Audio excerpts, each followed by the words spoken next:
Hello, everybody. Welcome to Friday Night Live from the Cloudy Sky Fantasy Football Show, Episode 3, Keeping the Faith. Will we be keeping the faith with the players already in our side, or is it time to move a few on? Let's see. Let's get into it.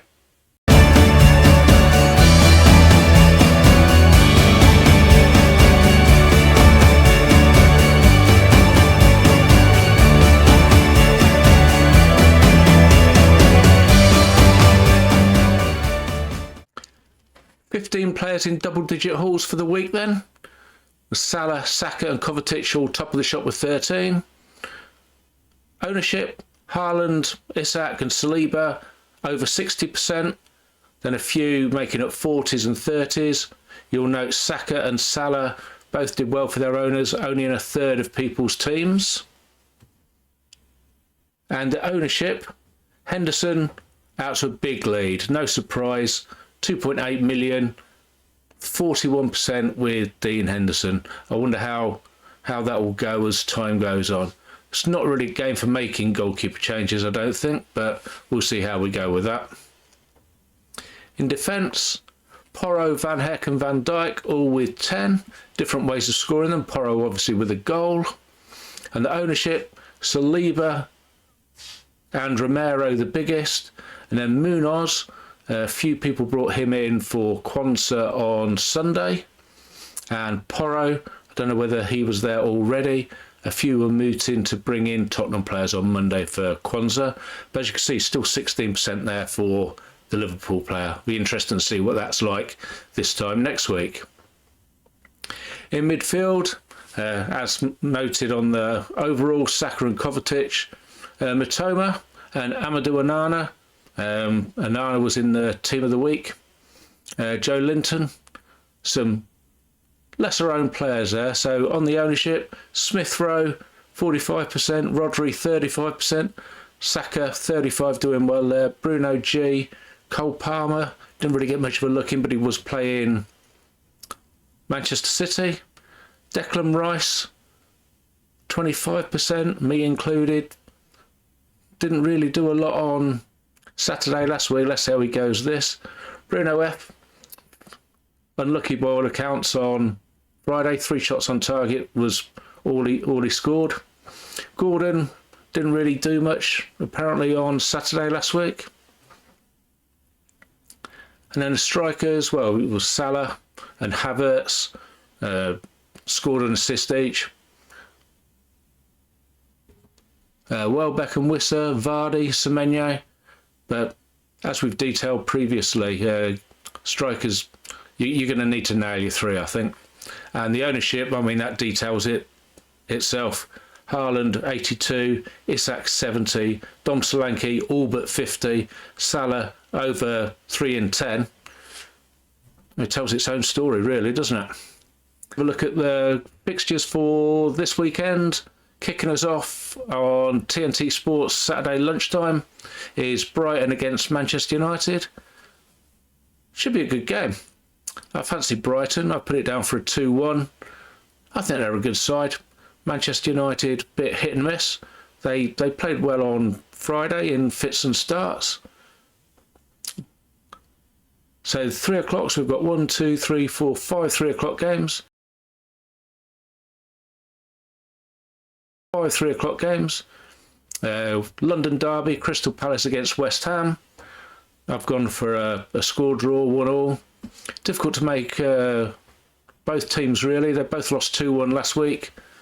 Eze had a very unlucky goal disallowed. Ref blew the whistle, so the game he couldn't have given a goal after he'd already blown the whistle to stop the game. West Ham probably bring some of their new players in. Yeah, 1-1. Fulham against Leicester. I fancy Fulham here. Leicester played well. Different game playing away from home though than what it was playing in front of a packed crowd on Monday night in King Power on Monday night. Hopefully Muniz can do the business for me. That'd be nice. Manchester City against Ipswich. I've gone for a 4-0. Could be anything really. Let's see how it goes.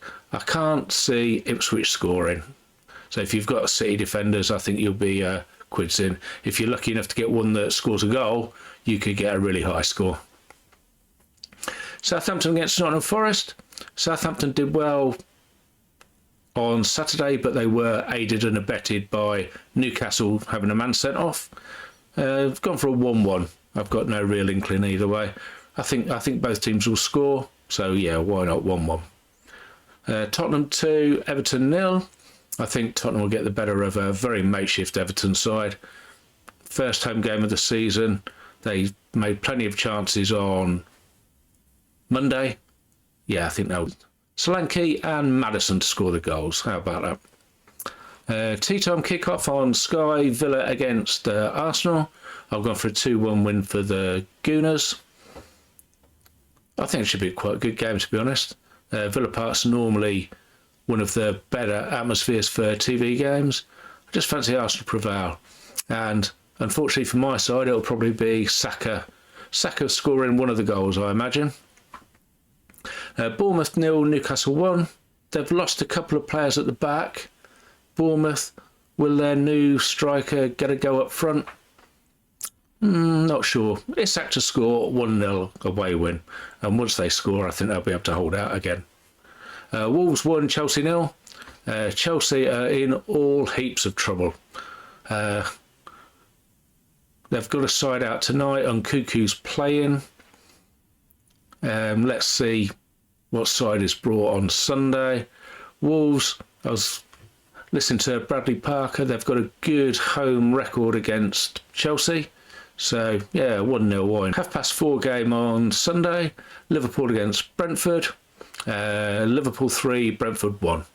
I fancy Liverpool first home game Anfield. All of the front three to score. Diaz, Jota and Salah. Hello everybody, welcome to Friday Night Not Live from Cloudy Sky Fantasy Football Show with me, Ian Parrin. And we are not live this week as it's bank holiday and I have the good fortune to be away. So I am pre-recording this on Thursday evening and ready for publication tomorrow, Friday. So on my screen you can see bottom corner, predictions of the scores for the weekend. Top corner should be running through total points scored over the first week through overall strikers, midfielders, defenders and goalkeepers. In middle top, some lineups. Obviously I'm doing a lot of this ahead of the press conferences, but we'll go through some bits and pieces for each of the teams as well. Top right is my current team. And bottom right, strikers ownership currently on the screen, and there's the ownerships flicking through the same way as the total points in the top left corner. So we'll start with the team, and as it stands, no changes. The only one that's looking like it might be a change would be Kwanzaa, but I didn't move him on Sunday or Monday this week, so the chances are I'm going to keep. He might play. The only way that I'll probably take him out is if Slot says for definite he's not playing, and I can't see that happening. Everybody else is going to get another go. So we've got Henderson in goal, Kwanzaa, Saliba, Romero and Gvardiol at the back. The great 2 pointers of McAllister and Rice in midfield alongside Bruno G. And up front, Erling Haaland, hoping for a big score on Saturday at home to Ipswich. But then again, so is everybody else. So will it make that much difference? Probably not. Muniz and Isak. So teams, I'll sort of go through a little bit of what we've learned and what might happen this week. So starting with Arsenal. Obviously they had a fairly routine 2-0 win against Wolves last week. Clean sheets obviously, and a settled 3 of the back 4. Will we see a change at left back? Could see Calafiori come in maybe, or even Timber. It's very, very hard to know, but we've got enough good options with either Raya in goal or Saliba, White or Gabriel. Very surprised to see that both Gabriel and Saliba finished last week on 54 passes, so only got clean sheet points. Nothing to be sniffed at, of course, but you pay a slight premium for these Arsenal defenders, expecting to get a little bit more than maybe just a clean sheet. But I say not to be sniffed at. And in the middle of the park, Saka, goal and assist, and up front, Havertz, goal and assist. So assisting each other, really. So you've got either of those. Good things probably still to come, but Arsenal's fixtures do stiffen. Before the international break, they play Villa away, and then they've got Brighton at home next week. Then after that, they've got Tottenham and Manchester City in weeks 4 and 5. So we shall see how we go with Arsenal. Aston Villa, winners 2-1 last week at West Ham. The only issue that we think might be is Cash reports of an injury, but nothing major. Not very much defensive ownership being cloud. Moreno is on his way for the season on loan to Nottingham Forest, so he might end up doing some good stuff there at Forest, but obviously he's going to be priced as a Villa price in this game, so probably not. Watkins was just over an hour. First game he played last week, so he's going to improve. Villa's fixtures improve after this week. They go visit Leicester next Saturday, and obviously they play Arsenal at home in the consecutive 5:30 kickoffs for Villa. Brighton, big news there is Barco, who picked up a little bit of ownership in this game. He was about 4-5%, obviously because of the price, 2.3. He is moving on to Seville, seasons long loan. So if you do have Barco, you might as well move him on. If you've only got 2.3 million, the choices are not very great. You've got Murillo of Nottingham Forest and a couple of Southampton defenders, Bednarak and Harwood Bellis, both of which did passing numbers last week at Newcastle. But as we said on the matchup show earlier in the week, a lot of that was due to Newcastle's share being sent off, and they were, once they'd scored, they were hanging on really to a 1-0 lead. So, but there's your choices there. Other news at Brighton, they've brought in Rutter, record Brighton transfer. These transfers across from Leeds. Cloud as a 3.5 million striker. So it'll be interesting to see how he gets on. He might get some game time this week. Quite a lot of fluidity in Brighton. They've brought another couple of players this week as well. So, and still a week to go to the transfer window closes. Could end up with quite a different team. So probably a wait and see. And Brighton play Man United this week and Arsenal away next week. Bournemouth, big news there is that Evanilson has come in on a nearly €40 million transfer from Porto. He's gone into this game as a 3.8 million striker. Bournemouth obviously needed to replace Solanke. Semenyo did well last week, but they obviously don't think he's going to be able to cut the mustard all season long. And frankly, he didn't look that good on his own last year. So Evanilson, as I say, gone into the game as a striker, 3.8 million. Probably get some minutes this week. Bournemouth, they play Newcastle and then Everton away. This whole game is really a patience game. We've only got 40 transfers. We've only had 1 week of data. As I said, with Brighton, with Barco, you know he's not going to play. So he's probably a move on. With everybody else, it's, in my opinion, it's pretty much a watching brief, a wait and see for the international break. So next is Chelsea, and well, who really knows what's going on with Chelsea? Their game on Sunday last week against Manchester City, they were second best for most of it, to be honest. Mascara looks like he's alienated at least half of the 40-odd players that they've got. So by the time the transfer window ends, we don't really know what we're going to get with Chelsea. They're playing in the Europa Conference playoff tonight, so whether that will give any clues to Sunday's lineup, I'm not quite sure. Definitely a wait and see on Chelsea. They visit Wolves on Sunday and they play Crystal Palace at home on next Sunday, because obviously they've got to play off again the second leg next Thursday. Crystal Palace, big news there is that they've moved on Joachim Andersen. He's gone to Fulham, around about £30 million, that one. I think Palace might have been in the situation they had to sell Guehi or Andersen. I don't know, but it looks like that could be the case.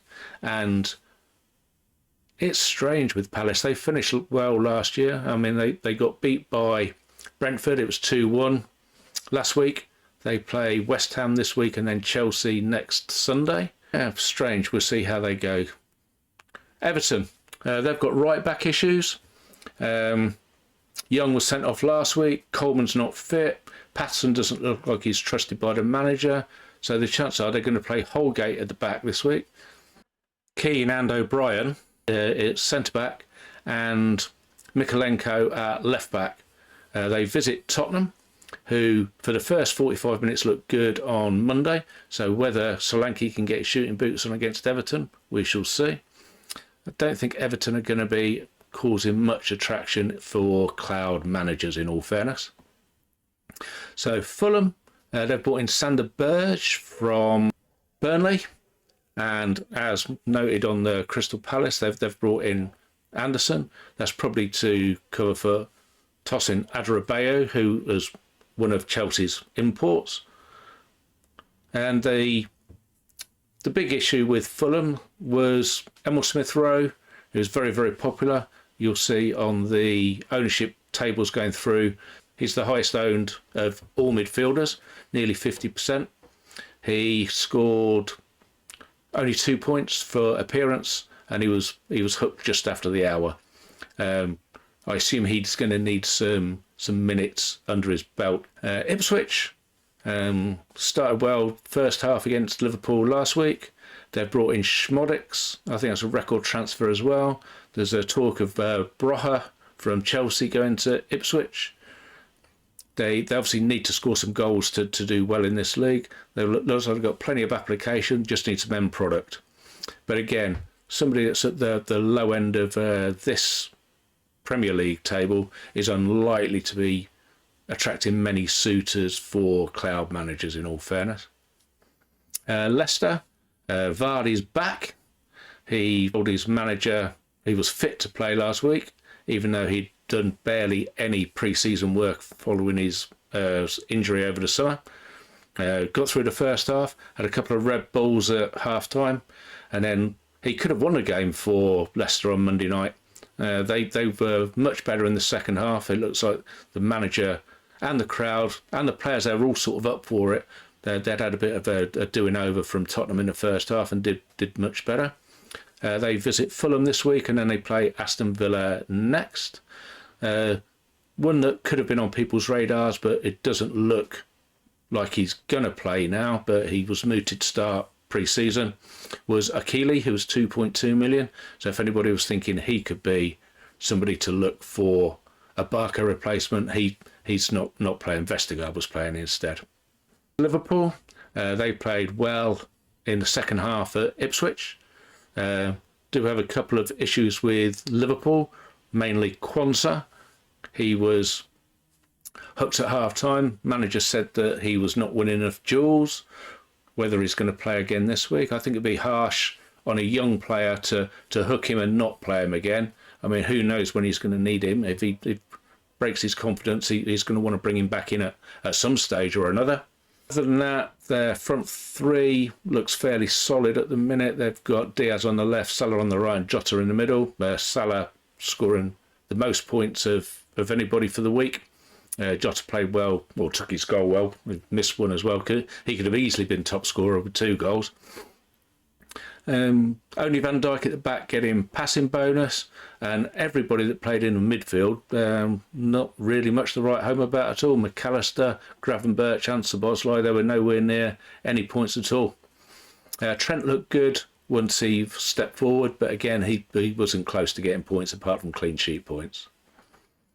Manchester City, there's the big news of this week, or this midweek, shall we say. Rodri is not going to be back until the international break. He's owned by about a third of the game.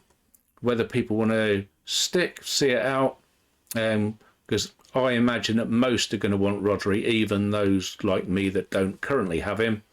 You're gonna want him. I took a decision earlier in the season, last week, that I was going to bring him in after the international break. I didn't know he was injured. I just had an inkling that if he wasn't fit to play the first week, was he going to play anything at all? Turns out that was the case.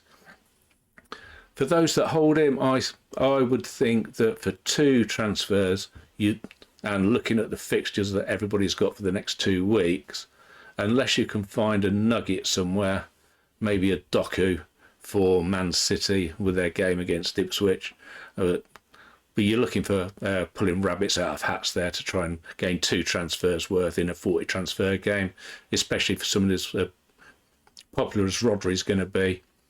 Haaland is highly owned, 80-odd%.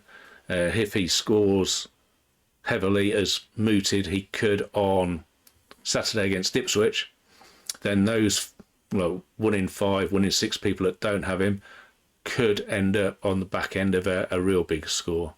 There's 7 games on Saturday, so there's a chance that other people could match or even overtake Haaland. It's with this max captain, it's not a one-hit game. Manchester United, fairly reasonable at the back on Friday against Fulham. Looked a little bit toothless in attack. It was the substitutes that came on, Zerki and Garnacho, that actually got their goal. They visit Brighton and then they host Liverpool, so the fixtures aren't easy. They've got De Ligt across the line now. Another one joining Ten Hag's Ajax band. Whether he'll come straight to the side, I mean, he could do. They've got Mazarao as well playing at right back now. Dalot played at left.